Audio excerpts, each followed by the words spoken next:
Without the right to protest, where would we be? Without the struggles of the past, there's no democracy. No votes for women, the poor would have no schools. Small tots would still work in the mines, while rich folks set the rules. Canada voiced its outrage when police used pepper spray. Governments need to face the fact that folks must have their say. People see what's going on, find power in the word. The right to speak for what is right, our right is to be heard.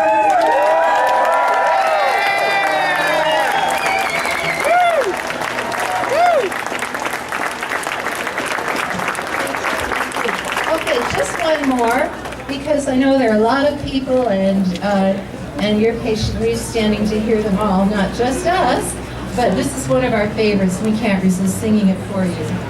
Ready? We're criminals exposing stuff that's going wrong, belting out our vital messages in song. We poke and we pry and then expose what the big guys hope no one knows. We're Canada's most wanted. We're pesky raging rats. We're mouthy older women. We're pesky raging rats. We've got our eyes upon you. We're checking out your plans. You think you can fool the people twice by acting bad but smiling nice. But pennies don't fool easy. We're wised up raging rats. Try to put the lid on, try to shut us up. Pepper spray won't do it, nothing makes us stop. We've been around and we don't scare. We're here, we're there, we're everywhere. Don't ever drink to gag us. Here come the raging ground.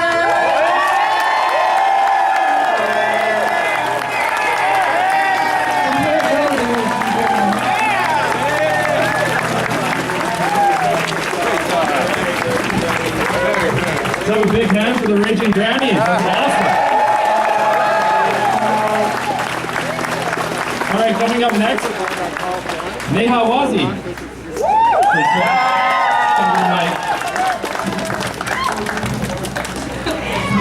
Thank you. Okay, so Assalamu alaikum. May peace be upon you all, and good afternoon. I'm so thrilled to see so many faces here, so many ages, so many cultures, everybody here. So when I say that you can assume the horror that I felt when I heard about Bill C-51, it wasn't just my fear, it's the fear that we all have, and that's the reason why we're here today. The bill, though it is Anti-Terrorism Act, it changes its wording, as mentioned previously, from people who will commit to people who may. And that just about puts everybody underneath the radar. That puts Muslims, Hindus, Sikhs, Aboriginals, environmental groups, healthcare groups, anybody who doesn't want what the status quo is saying, anybody who wants to bring about a change, anybody who wants to fight for what our rights and freedoms say that are enshrined in our charter, which is being violated. It's going against, it goes against what we want. It goes against what our building blocks of Canada are. And this has happened briefly before. In 1970, where some of you might remember, where Prime Minister Pierre Trudeau put in action the War Measures Act. Just hours after that act was put in place, 3,000 searches, 497 people were detained without due process. They were not given the rights and freedoms that were listed for them. They were held for weeks, and they were all released without any charges because they had done nothing wrong. They were just speculated. And and Pierre Trudeau put it in action because 2 government officials were killed by the FLQ. But many people saw the potential of abusing the War Measures Act, and it was done so. The mayor of Vancouver threatened to use the crisis as an opportunity to run hippies out of town. CBC self-censored its programming and fired 1 journalist for reporting on the FLQ. This is our media. They're being censored to us. If they're being censored, then can you imagine what else is being censored when it's being brought to our attention? The passing of Bill C-51, though it is against terror, will only sow terror in the form of fear and racism in the Canadian citizens. Any group in Canada, including Indigenous organizations, environmental groups, and activists engaged in political dissent, might find themselves targeted on watch lists and the subject of national security surveillance and information sharing based on very vague and opaque standards. The use of this information is subject to abuse and improper sharing. Already, Muslim communities in Canada feel that the new amendments are targeting them as purveyors of terrorist ideas.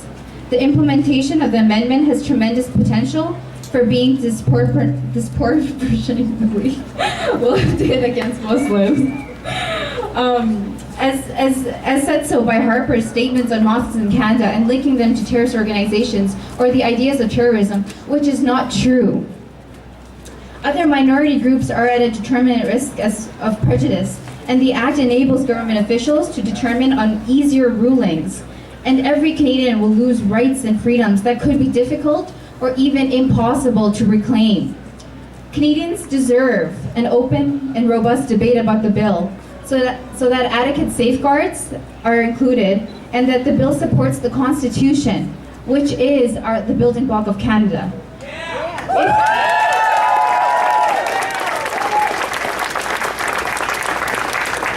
If we are afraid that our rights and freedoms are being threatened, then removing these rights and freedoms ourselves creates the very situation that we're so afraid of. Let us not be ruled by fear. We must demand that our elected representatives promote equality and cohesiveness, and so that, because we do live in a multicultural country, and them dividing it does not do anybody justice. Thank you.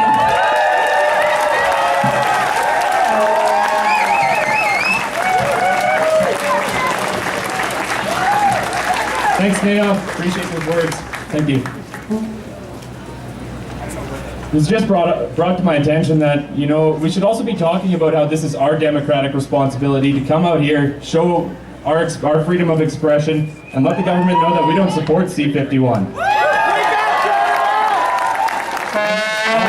I think it's awesome that so many people came out today. It's a beautiful day, and the energy out here is unbelievable. So thanks so much again for coming out. We have a few more speakers. Coming up right now is Crystal Lehman. She's a member of the Beaver Lake Cree Nation, Treaty Number 6 and Sierra Club Canada Foundation, the Alberta Climate and Energy Campaigner, and I'd like to welcome her to the mic right now. Thank you.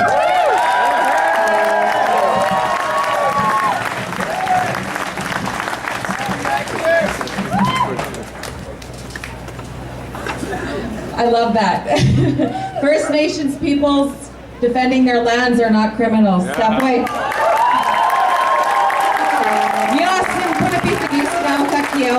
Crystal Lehman, a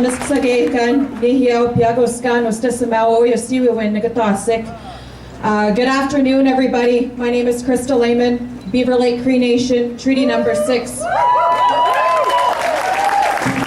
I'm grateful to be standing here in my home territory of Treaty 6, and I give thanks today for my ancestors who fought for I and my children's right to be here and to be free.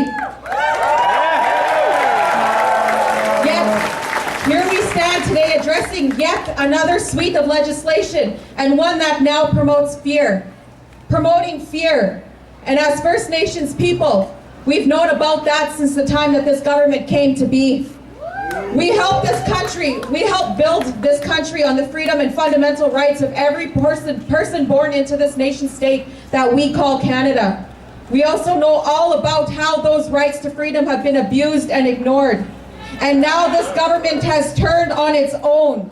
And it's your choice how much you're willing to give up. Over 100 years after a treaty was entered into, here we stand, still fighting for the very freedoms we helped build this country on.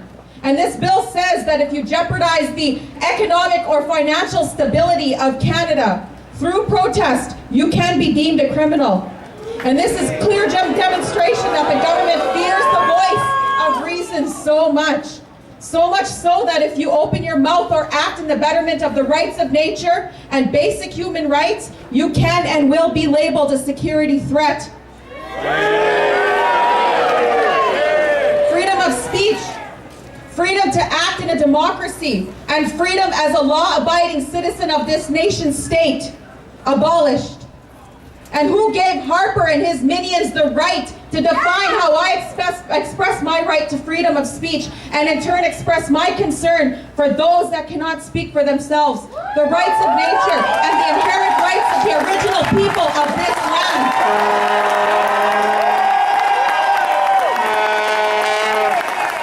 If you oppose government policy, just as we have done, and those before us have done, because we have been faced with no choice when legislation like Bills C-38 and 45, as two small examples, are rammed down our throat. This government thinks it will pass more legislation to continue this assault on our fundamental rights and freedoms and further attempt to silence us. Harper, let today and the over 40 actions across Canada show you that we will not go quietly. Not today, Stephen Harper, not today. Wherever you are and whatever you do, don't give up. As a First Nations woman who was born into this very assault of my rights, of which you are now experiencing, I tell you, persevere, because our fight is now your fight. Get up, stand up. If not for you, for the generations to come who will be left to face the trail of destruction Harper and his followers have left. In the words of late Treaty 6 Chief Big Bear, I and my people will not be led around with ropes around our necks. I will assert I and my children's inherent right to self-determination and our right to free, prior, and informed consent. As a Nehiyaw woman, I will get up, stand up. As long as the sun shines, the grass grows, and the rivers flow.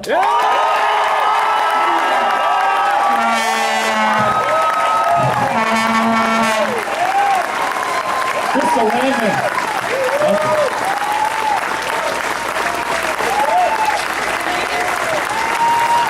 I think what we're learning today is that the exclusionary discourse that's being used by the Conservatives is helping nobody. What we need is to have a true and inclusive discourse that respects and speaks about minority perspectives and narratives. And that is at risk of being taken away by C-51. So it's great to have people out here today standing up for the right that they have to express themselves. And we're letting the government of Canada know that we're not going anywhere anytime soon, and I love that.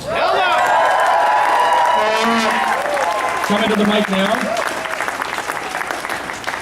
we'll have Siobhan Vipon, the Secretary-Treasurer with Alberta Federation of Labour. I think she's here. There she is. Hi sisters and brothers, I'm here on behalf of 165,000 unionized workers here in Alberta.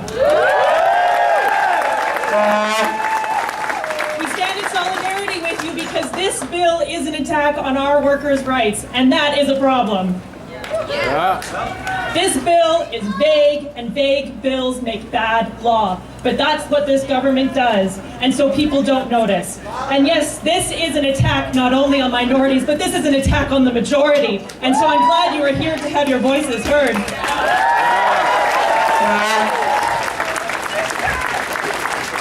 This government wants to frame this as if we are with them or we are terrorists. And that is an insult on this democracy.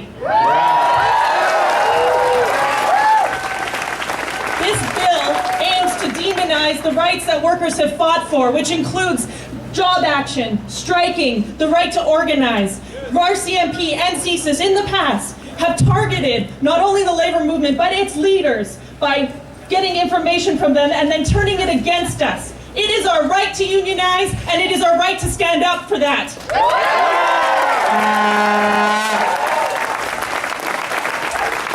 I stand here with my Muslim sisters, and I stand here with my Aboriginal sisters, and I stand here with all of you to say enough is enough. This is an attack not only on workers, this is an attack on democracy. So, tell me what democracy looks like. This is what democracy looks like. Tell me what democracy looks like. This is what democracy looks like. Tell me what democracy looks like. This is what democracy looks like. Solidarity.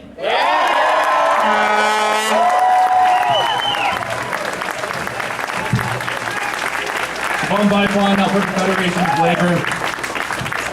Coming up next, someone who's helped me so much this week, I can't thank her enough. Peggy Morton from the Edmonton Coalition Against War and Racism. It's been a huge help this week, and I'm so happy that she's here today. Thank you, Doug, but let's give the credit where it belongs to all of us who've come out here, who've told our friends, who've brought our communities, and who now have the responsibility to keep that fight going.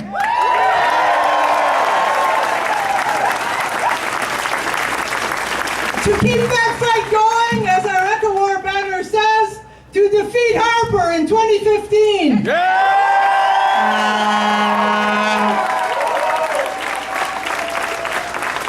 To make this fight against Bill C-51 what it is. And that is a fight where we say that rights belong